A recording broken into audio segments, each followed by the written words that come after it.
வெள்ளத்துக்கு கூட தலை வச்சு படுக்காத ஒரு ஆள் மக்கள் செத்துக்கிட்டு இருக்கும்போது கூட வராது. ஒரு ஆள் விவசாயிகளுக்கு கவலைப்படுறாருன்னா கேட்குற புத்தி எங்கேயா போச்சுன்னு தான் கேட்பாங்க. சினிமாக்காரர் இல்லை, எந்த சீசனில் என்ன படம் எடுத்து விட்டா ஓடுன்னு தெரியும். இப்போ இந்த சீசனில் இந்த படத்தை எடுத்து ஓட்டியிருக்காரு. இவர் ஒரு புது பாணியை கடைபிடிக்கிறாரு, ஆன்லைனில் அரசியல் நடத்துகிறாரு. எவ்வளோ தூரம் வெற்றி அடையும் பார்க்க. நான் போனா கூட்டம் அலை மோதும் என்ன பாக்குறதுக்கு இங்கே வந்தாரு. அப்ப இங்கே வந்தாரு. விஜய் அவர்கள் அரசியலுக்கு வந்ததுல இருந்தே பல சர்ச்சைகள், எல்லாருமே என்ன இவர் இப்படி அரசியலுக்கு வந்துட்டாரு, என்ன பண்ண போறாரு அப்படின்னு பேசிட்டே இருந்தாங்க. நேத்து பரந்தூருக்கு போயிட்டு மக்களை சந்திச்சுட்டு வந்திருக்காங்க.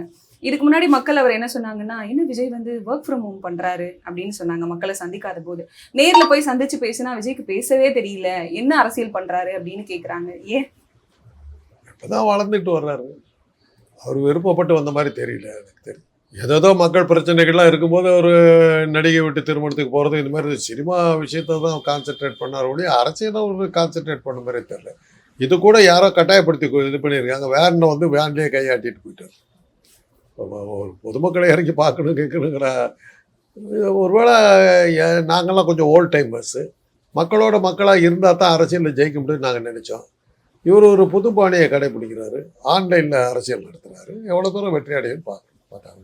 மக்கள் கிட்ட அவருக்கு நல்ல வரவேற்பு தானே சார் இருக்கு. இப்போ மக்கள் பரந்தூர்ல பாத்தீங்கன்னா 910 நாள் கிட்டத்தட்ட இவ்வளவு நாள் போராட்டம் பண்றாங்க. இப்போ விஜய் அவர்கள் போய் நேர்ல சந்திச்சு பேசின விஷயங்கள் கொஞ்சம் பரபரப்பை தான் ஏற்படுத்தி இருக்கு. ஏன்னா அவர் என்ன சொல்றாருன்னா, நான் ஒன்னும் ஏர்போர்ட் வேணான்னு ஒன்னும் அகைன்ஸ்டா பேசலையே, வைங்க ஆனா இங்க வைக்காதீங்க அப்படின்னு சொல்றாரு. இது எப்படி பாக்குறீங்க? அது அந்த விஷயத்த நான் ஆதரிக்கிறேன். நான் அது அவர் பேசுறதுக்கு முன்னாடி நான் டிவியில் பேசுறேன். உங்களுக்கு விவசாய நிலத்துல தான் அதை வைக்கணுன்றதுல என்ன அர்த்தம் தேவையில்லை, அதை தள்ளி வைக்கலாம். டங்ஸ்டன் விஷயத்துலையும் அதான் சொல்ல, திட்டங்களை கைவிடாதீங்க. டங்ஸ்டன் நமக்கு தேவைப்படுற விஷயமா இருக்கலாம், அதை கைவிடாதீங்க. அது ஒரு அகழ்வாராய்ச்சி நடந்த இடத்துல அதையும் இது பண்ணுறீங்க, அதை தள்ளி பண்ண முடியாதாங்கிறதா கேள்வி. அதே மாதிரி தான் இப்போ பார்த்தீங்கன்னா ஒரு சின்ன உதாரணம் என்னன்னா, எகிப்தில் நைல் நதியில் ஒரு அஸ்வான் டேம் ஒன்று கட்ட வேண்டி வந்தது. அது கட்டுனா தண்ணி தேங்குச்சுன்னா புராதன சின்னமான 5000 ஆண்டு பழமையான ஆபு சிம்பல்ங்கிற பெரிய கோயில் அது அப்படியே உள்ளே மூழ்கிடும். அப்போ ஐக்கிய நாடுகள் சபை யுனெஸ்கோ என்ன சொல்லிச்சுன்னா, அதை எப்படியா பாதுகாக்கணும்னுச்சு. எல்லாம் அங்கே போய் உட்காந்து என்ன பண்ணாங்கன்னா, அந்த கோயிலை அப்படியே பேர்த்து எடுத்துக்கிட்டு மேலே கரையில் கொண்டு போய் வச்சுட்டாங்க. டேமும் கட்டிட்டாங்க. அந்த கோயில் இடம் ஒரு ஒரு கிலோமீட்டர் தள்ளி கட்டிட்டாங்க. அப்படியே ஒவ்வொரு சிலையும் ஏறத்தாழ 100 அடி உயரம், அவ்வளோ பெரிய ஜெயகாண்டிக் சிலை. அதை அப்படியே காப்பாற்றினாங்க. அது மாதிரி எவ்வளோ முடியும். இந்த விமான நிலையத்தை நீங்கள் விவசாய நிலத்திலேயே விவசாயம் பண்ணுறான்னு தெரியுது, அதையும் அழிக்கிற. சாப்பாட்டுக்கு லாட்டரி அடிச்சுக்கிட்டு நீங்கள் பிளேனில் பிறந்து என்ன பண்ண போவீங்க? பிளேனில் கூட சாப்பிட்றதுக்கு தீனி கொடுக்கணும், விவசாயம் பண்ணால் தான் தீனி கிடைக்கும். ஆனால் அந்த இது கரெக்டு.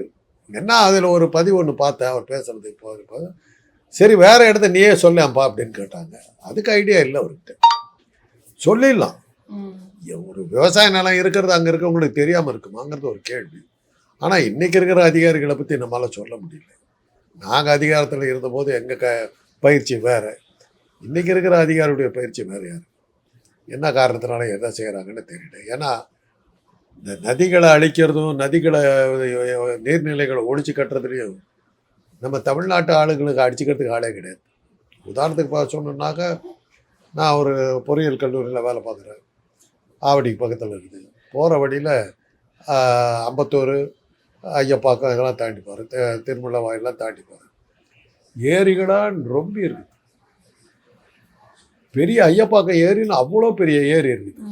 அந்த பக்கம் அம்பத்தூர் ஏரின்னு அவ்வளோ பெரிய ஏரி இருக்குது. வெள்ளைக்காரன் அதெல்லாம் கட்டி அம்பத்தூர் ஏரி ரொம்ப சின்ன ஐயப்பாக்கம் ஏரிக்கு வந்துடும், ஐயப்பாக்கம் ஏரி ரொம்ப சின்ன ஆவடி ஏரிக்கு வரும். கால்வாயை வெட்டி கனெக்ட் பண்ணியிருக்கான். இந்த தண்ணி எங்கேயும் போயிடாமல் வீணாகாமல் அவ்வளோ அங்கே கணக்கு போட்டு இந்த இடத்துல தான் மழை நிறையா பெய்யுதுன்னு அவன் வெட்டி அதெல்லாம் பண்ணியிருக்கான். அந்த இடத்துல ஒரு ஏரிக்கு பக்கத்தில் என்ன இருக்கணும், ஒரு விவசாயம் நல்லா இருக்கும். கண்டிப்பாக நம்முடைய வெளிநாட்டில் படித்து விட்டு வந்த நம்முடைய பொறியியல் தொழிலாளர்கள் இருக்காங்க இல்லையா, சிவில் இன்ஜினியர்ஸ், பக்கத்தில் ஹவுசிங் போர்டு கட்டியிருக்காங்க. கோஸ்ட் கார்டு இது கட்டி வச்சிருக்காங்க ஏரி பக்கத்தில். நெல் வயல் இருக்க வேண்டிய இடம் பார்த்து இப்படி நீர்நிலைகளை வந்து பால் அடிக்கிறதே ஒரு வேலையாக போச்சு. அது மாதிரி தான் யாரோ ஒரு அதிகாரி அந்த இடத்த காட்டியிருப்பான். இவங்களும் என்ன காரணத்தினாலே நம்ம இப்படி சொல்லலாம் அப்படி சொல்லலாம் ஏற்றுக்கிட்டு இருக்காங்க. விஜய் அவர்களும் அதை தான் சொல்லியிருக்காரு. இந்த திட்டம் வரணும் அப்படிங்கறத தாண்டி இதுல வேற ஏதோ ஒரு பெனிஃபிட் இருக்கு, ஆமா அதனாலதான் அக்செப்ட் பண்றாங்களோ. அதே இருக்கும். அதை நம்ம மறுக்கிறதுக்கு இல்லை. அதை ஆனால் இவர் பேசுறதுக்கு முன்னாடி மந்திரி அமைச்சர் சம்மந்தப்பட்ட அமைச்சர் வந்து பதில் சொல்லிட்டார்.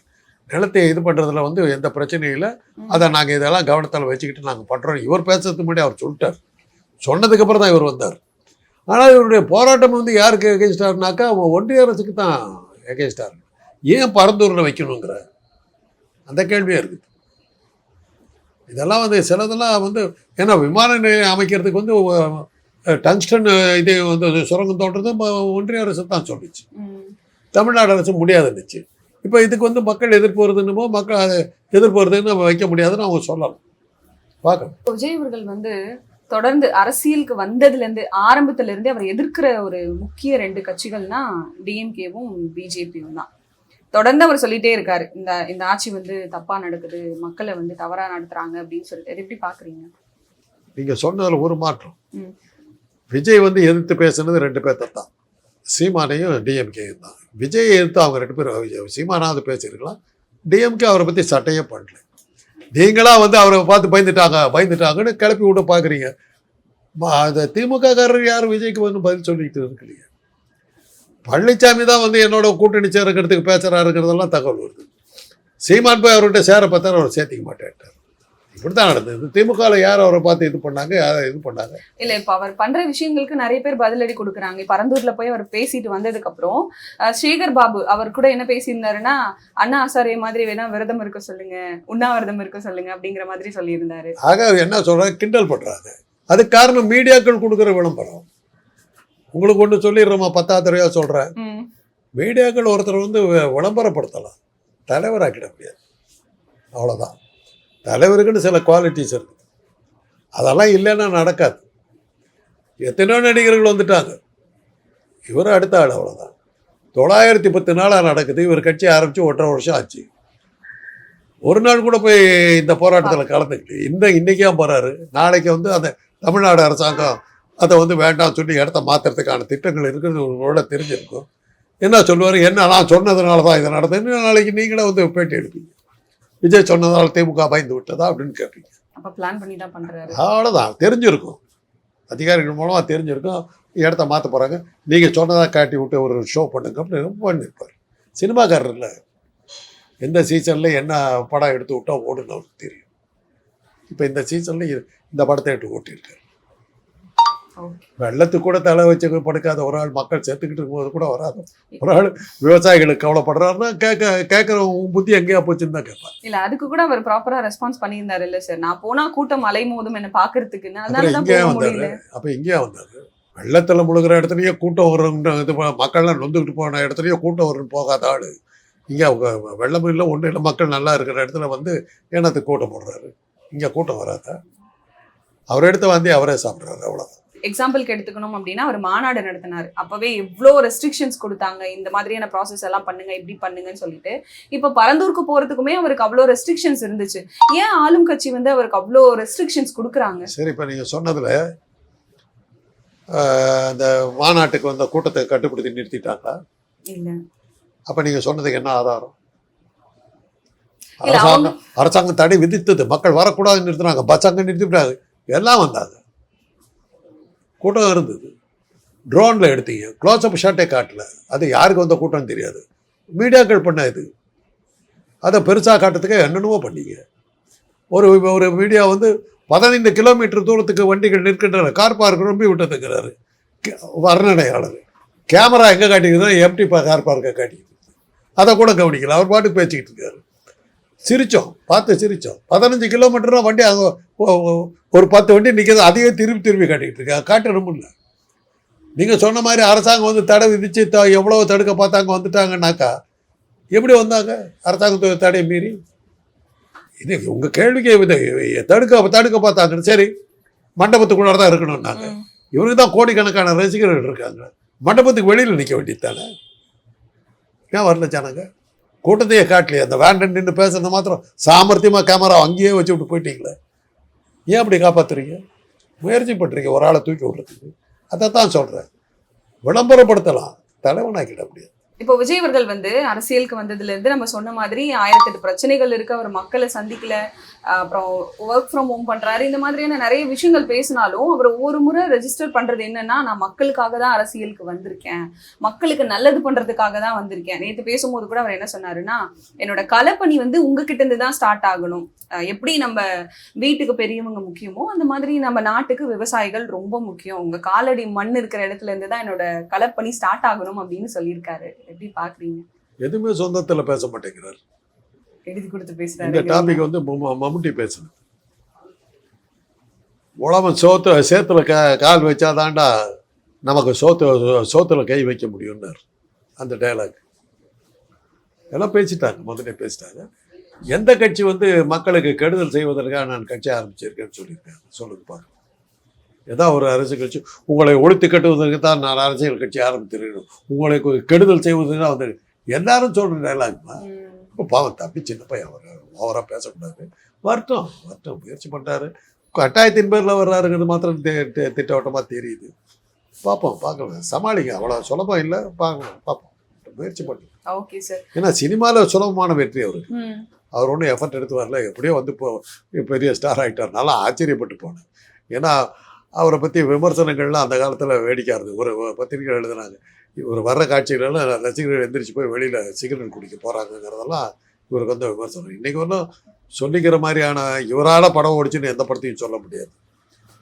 பிகில் படமெல்லாம் வந்து இவருக்காக ஓடிச்சு, சர்க்கார் படமெல்லாம் இவருக்காக ஓடிச்சு. கதை அம்சம் நல்லா இருந்தது. திருமலை போன்ற படங்கள்லாம் கதை அம்சம் யார் நான் நடிச்சிருந்தாலும் ஓடி இருக்கு. அற்புதமான கதைகள் அதெல்லாம். நான் பார்த்த படங்களை சொல்கிறேன். கிடைக்கிற ரோலை வந்து தன்னுடைய நடிப்பினால் இது பண்ணுறது தான் நடிகருடைய திறமை. அந்த வகையில் பார்த்தீங்கன்னா எம்ஜிஆர்லாம் அது மாதிரி ஆட்கள் தான். அவர் வந்து நல்ல நடிகர் இல்லைம்மாங்க, அவருடைய எல்லா படமும் ஒரே கதை தான். எம்ஜிஆர் படத்தை நீங்கள் ஒரு படம் பார்த்தீங்கன்னா இன்னொரு படம் பார்க்க வேண்டிய அவசியம், அதே சீன்ஸ் தான். பட் ஒவ்வொரு படத்தையும் வெற்றியாக்குனார். அதாவது வித்தியாசமான நடிப்பே அவர் காட்டல, அந்த நடிப்பே வந்து மக்கள் வந்து ஆதரிக்கிற மாதிரி பண்ணிக்கிட்டே வந்தார். அதுக்கான ஸ்டண்ட்டுகள் நிறைய அடித்தார். அதே தான் சிவாஜி ஆனால் அதே சமயத்தில் கஷ்டப்படணும், மேக்கப்பை மாற்றணும், இதை பண்ணணும், உளுந்து பெறணும், அழுகணும், அப்போ தான் அவர் படம் எடுக்கும். இவர் வந்து நின்னாவே வந்துடும். அதே தான் கமல், ரஜினி வந்து தலையை இப்படி இன்றைக்கி பாவம் இல்லை, அது வேறு இருந்தபோது இப்படி இது பண்ணுவார், படம் ஓடிடும். கமல் வந்து விதவிதமான மேக்கப்பெல்லாம் போட்டு 10 வகையான மேக்கப்பெல்லாம் போட்டு வந்து நிற்கணும், அப்போ தான் அவர் படம் ஓடும். அந்த மாதிரி இந்த ரஜினி எம்ஜிஆர் இதில் ரேஞ்சில் வர்றவர் வந்து விஜய். எஃபர்ட்டே இல்லாமல் எப்படி ஓடிச்சு அந்த படங்கள்லாம், ஏன் ஓடிச்சுன்னா கூட எனக்கு இது ஒன்றும் புரியல. நான் நிறைய படங்கள் பார்க்கல வருதெல்லாம். ஆரம்பகால படங்கள்லாம் வேடிக்கையான படங்கள் தான். அதனால் படத்தில் கிடைச்ச அதே அதிர்ஷ்டம் வந்து அரசியலில் கிடைக்குன்னு ஒரு எதிர்பார்ப்போம்.